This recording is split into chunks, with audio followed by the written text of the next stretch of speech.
அகிலமெங்கும் உள்ள தமிழ் நேயர்கள் அனைவருக்கும் பரம்பரை ஜோதிடர் உங்கள் மனோ பாலாஜியின் அன்பான வணக்கம். மீனராசி அன்பர்களுக்கு குரு சூரியன் இணைவு, இந்த இரு கிரகங்கள் இணைவு ஏற்படும் போது ஒரு ராஜ யோகத்தை உருவாக்கும். அந்த யோகம் சிவராஜ யோகம். ஜென்மாதிபதி குரு, 10ஆம் அதிபதியும் குரு உங்களுடைய மீனராசிக்கு.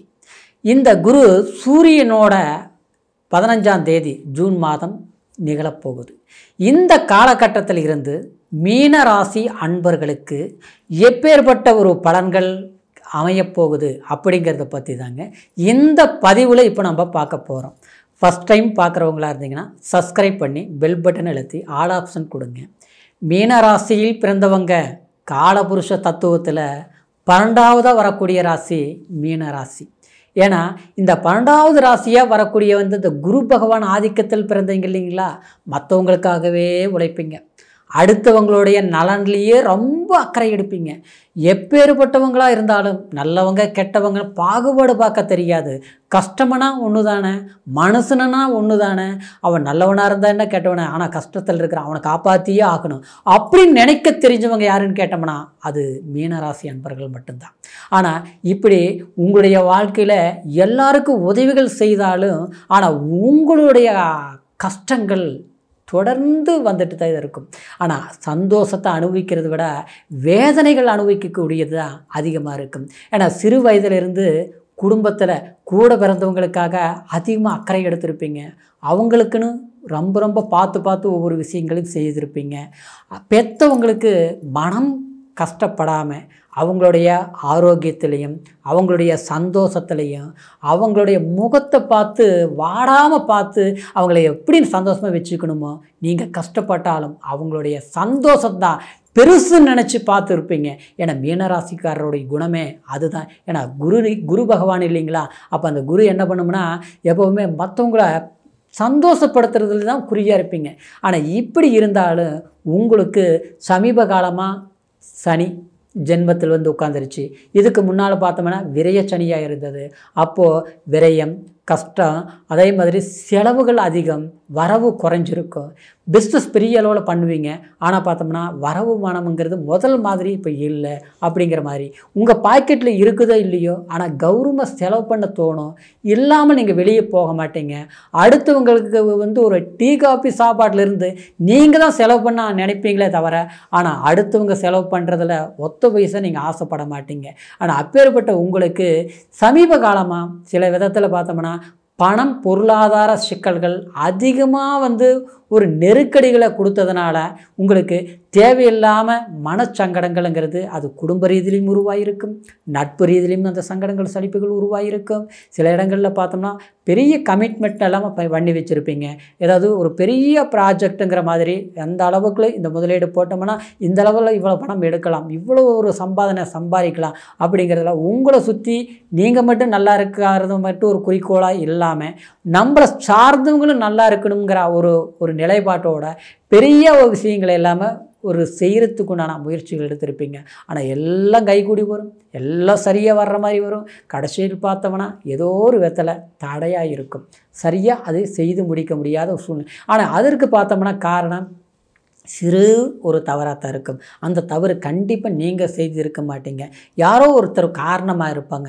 அடுத்தவங்களுடைய இல்லையா ஒரு சூழ்ச்சியாக இருக்கு, இல்லையா ஒரு பொருளாதாரம் நமக்கு வர வேண்டிய நேரத்தில் அது சேராமல் இருக்கும். இந்த மாதிரி விஷயங்களில் அது தள்ளி போயிட்டுருக்கிற போது மனசில் நாம் நினச்சதை சரியாக செய்து முடிக்க முடியலையே, எப்போ இது முடியும் அப்படிங்கிற எதிர்பார்ப்பில் இருக்கிறீங்க பார்த்தீங்களா. அந்த எதிர்பார்ப்பை சரியாக பயன்படுத்தக்கூடிய ஒரு காலமாக இந்த ஜூன் மாதம் 15ஆம் தேதி உங்களுக்கு இந்த சூரிய பகவான் பெயர்ச்சி ஏற்படும் போது 4ஆம் இடத்துல சுகஸ்தானத்தில் குரு பகவான் உங்கள் ஜென்மாதிபதி சஞ்சாரம் பண்ணிகிட்டு இருக்கக்கூடிய இந்த காலம் ஆகப்பட்டது. இந்த சூரியனோடு இணையும் போது நிச்சயமாக அது ஒரு பெரிய அவதாரம் எடுக்கக்கூடிய ஒரு காலமாக இருக்கும். அப்படின்னா 10ஆம் அதிபதியும் குருவாக இருந்து 4ஆம் இடத்துல இருக்கும்போது உங்களுக்கு எதிர்பாராத தொழில் விஷயங்களை நீங்கள் சாதனைகளை செய்யக்கூடிய ஒரு காலம் உண்டாகும். அப்படின்னா பல நாள் போட்ட கனவுகள் சரியாக செய்து முடிப்பீங்க. வாய்ப்புகளை தவற விடாமல் பயன்படுத்திக்குவீங்க. உங்களால் மற்றவங்களுக்கு ஒரு உபகாரணமாக செய்து முடிப்பீங்க. யாரும் நம்மளை ஏளனமாக பார்த்தாங்களோ, எதற்கும் இவங்க செய்து முடிக்க முடியுமா அப்படின்ட்டு சாதாரணமாக நினச்சாங்களோ அவங்களுக்கு முன்னால் கண்டிப்பாக நீங்கள் செய்து காட்டுவீங்க. அந்த மாதிரி ஒரு காலம் இருக்க போகுதுங்க. ஜென்மத்தில் இங்கே சனி இருந்து சில நேரங்களில் பார்த்தோம்னா உடல் ரீதியிலையும் மன ரீதியிலையும் குழப்பங்களை சந்திச்சிருப்பீங்க. ஆரோக்கியத்தில் பார்த்தா தெம்பில்லை, ஒரு தைரியம் இல்லை அப்படின்னா தைரியம் இருக்கும். ஆனால் அந்த ஒரு செயல்படுத்த முடியாத அளவுக்கு ஏதாவது தடைகள் உருவாகிட்டு இருந்திருக்கும். அந்த தடைகள் கண்டிப்பாக உங்களுக்கு போகக்கூடிய வாய்ப்புகள் இருக்கும். ஏன்னா 4ஆம் இடத்தில் இருக்கக்கூடிய இந்த சிவராஜ யோகம் பெற்ற குரு பகவான் 7ஆம் பார்வையை 10ஆம் இடத்தை பார்க்குதுங்க. 10ஆம் இடங்கிறது தொழில் ஸ்தானம், தொழில் தொடங்கக்கூடிய ஸ்தானம், தொழிலை பலப்படுத்தக்கூடிய ஸ்தானம், புதிய முயற்சிகள் எடுக்கக்கூடிய ஸ்தானம். அது மட்டும் இல்லாமல் அந்த குரு பகவான் 5ஆம் பார்வையாக உங்களுக்கு 8ஆம் பாவகத்தை பார்க்குதுங்க. 8ஆம் இடங்கிறது ஆயுள் ஸ்தானம். எவ்வளோ கடுமையான கஷ்டங்கள் வந்தாலும், கடன் பட்ட சில பிரச்சனைகள், கடன் கட்டக்கூடிய வாய்ப்புகள், அரசாங்கத்தால் ஒரு ஆதாயம் தேடக்கூடிய வாய்ப்புகள், அதே மாதிரி பெரிய அதிகாரிகளாக இருக்கக்கூடியவங்களால ஒரு சின்ன கையெழுத்து போட்டால் போதும் நமக்கு அந்த வேலை நடக்கும், இந்த வேலை நடக்கும், இதனால் நமக்கு சாதிக்க முடியும் அப்படின்னு நினச்சி ஒரு சிறு வேலை தான் செய்து முடிக்க முடியல. பல பேருடைய சப்போர்ட்டுகள் இருக்குது, எல்லாம் நான் ஆச்சுன்னு சொல்லுவாங்க. ஆனால் அந்த நேரம் பார்த்தோம்னா அவங்க நமக்கு செய்து முடிக்க முடியாமல் தடைகளாக ஏற்பட்டுட்டு இருக்குது. பார்த்தீங்களா? அந்த மாதிரி விஷயங்களை இந்த காலகட்டத்தில் கண்டிப்பாக நீங்கள் செய்து முடிப்பீங்க. அது மட்டும் இல்லாமல் அந்த குரு பகவான் சூரியனோட சிவராஜ் யோகம் பெற்று, அதாவது 9ஆம் பார்வையாக 12ஆம் இடத்தை பார்க்குதுங்க. அப்போது 12ஆம் இடங்கிறது அதாவது உங்களுக்கு விரயஸ்தானத்தில் சஞ்சாரம் பண்ணும்போது சுப செலவுகள் பண்ணுவீங்க. சின்ன முதலீடு போட்டு பெரிய லாபத்தை அடைய வைக்கக்கூடிய வாய்ப்புகள் உண்டாகும். அது மட்டும் கிடையாதுங்க. 12ஆம் இடங்கிறது அதாவது அயன சயன போக சுகஸ்தானங்கிறதுனால சில சந்தோஷமான சில விஷயங்களுக்காக நீங்கள் செயல்படுத்துவீங்க. ஒரு பயன்கள் பண்ணுறது, ஒரு ஆன்மீக பயன்கள் பண்ணுறது, ஒரு சித்தர் கோயில் வழிபாடுகள் செய்கிறது, குலதெய்வத்துக்கு போய் பொங்கல் வைக்கிறது. ரொம்ப நாளாக ஒரு பிரார்த்தனை இருக்கும், அந்த கோயிலுக்கு போயிட்டு வரணும், அந்த சந்தர்ப்பங்கள் கிடைக்காமல் இருக்குது, அது அமையுமா அப்படின்னு எதிர்பார்த்துட்டு இருப்பீங்க. அந்த மாதிரி வழிபாடுகள் செய்வீங்க. செய்யும்போது குடும்ப வாழ்க்கையில் மனைவி கணவன் சம்மந்தப்பட்ட உறவு முறையில் சந்தோஷங்கள் கண்டிப்பாக நீடித்து நிலைக்கும். அதே மாதிரி சங்கடங்கள் இருந்த சங்கடங்கள் தீரும், ஆரோக்கியங்கள் திடப்படும் மனைவி ஸ்தானத்துக்கு. அதே சமயத்தில் புத்திரபாக்கியம் சொல்லக்கூடிய குழந்தைங்களுக்கு தேவையான ஒரு கல்வி வாய்ப்புகள், அவங்களுக்கு திருமணம் சம்மந்தப்பட்டது, வேலை சம்மந்தப்பட்டது இல்லாமல் இருக்கக்கூடியதை அவங்கள சரியான ஒரு வாய்ப்புகளை உங்களால் அவங்களுக்கு ஏற்படுத்துவீங்க. அது மட்டும் இல்லாமல் அவங்களாலையும் உங்களுக்கு ஒரு சந்தோஷத்தை கொடுக்கக்கூடிய ஒரு மகிழ்ச்சிகரமான சில விஷயங்கள் நிச்சயமாக உண்டாகக்கூடிய வாய்ப்புகள் ஏற்படுங்க. தொழில் ரீதியில் முதலீடுகள் தொடங்கக்கூடிய ஒரு வாய்ப்புகள், பணம் கிடைக்காமல் இருக்குது, ஒரு பணம் வர வேண்டியது இருக்குது, தாமதமாகவே தடையாகிட்டு இருக்குது, அந்த பணம் சேருமா அப்படின்னு எதிர்பார்த்துட்டு இருந்திருப்பீங்க. ஆனால் சரியாக நம்ம எதிர்பார்த்த காலகட்டத்தில் இது வரைக்குமே அமையலையே அப்படிங்கிற நிலை மாறி நம்ம எதிர்பார்க்கக்கூடிய நேரத்தில் கிடைச்சது.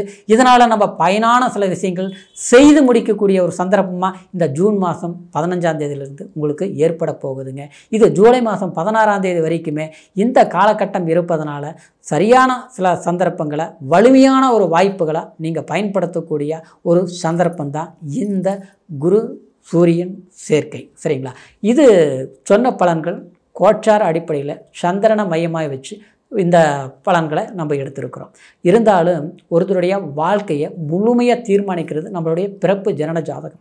அந்த ஜனன ஜாதகத்தில் தசா புத்திகள் தகுந்த மாதிரி நம்மளுடைய கால சூழ்நிலைகள் மாற்றங்களை ஏற்படுத்திட்டு இருக்கிறோம். அதனால் உங்களுடைய ஜாதகத்தில் எந்த தசா புத்தி நடக்குது, எந்த மாதிரி அந்தரம், எந்த மாதிரி சூட்சுமம் நடக்குதுங்கிறது உங்கள் பிறப்பு ஜனன ஜாதகத்தை பார்த்து தான் நம்ம தெரிஞ்சுக்க முடியும். அப்படிங்கிறதுனால உங்களுடைய பிறப்பு ஜனன ஜாதகத்தையும் ஒரு முறை நீங்கள் பார்த்துக்குங்க. நம்மக்கிட்ட பார்க்கணும்னு நீங்கள் விரும்புனீங்கன்னா கீழே இருக்கிற நம்பருக்கு ஃபோன் செய்து உங்களுடைய பிறந்த தேதி, பிறந்த நேரம், பிறந்த ஊர் மூணையும் தெரியப்படுத்தி உங்களுடைய ஜாதக பலன்களை முழுமையாக கேட்டு தெரிஞ்சுக்கிட்டு இனி வரக்கூடிய காலத்தை சரியான வழியில் நீங்கள் பயன்படுத்தி ஒரு பொருளாதார வெற்றி செல்வாக்கு அடையணுங்கிற ஒரு வாழ்த்துக்களோட அடுத்த பதிவில் சந்திக்கிற வரைக்கும் நன்றி, வணக்கம்.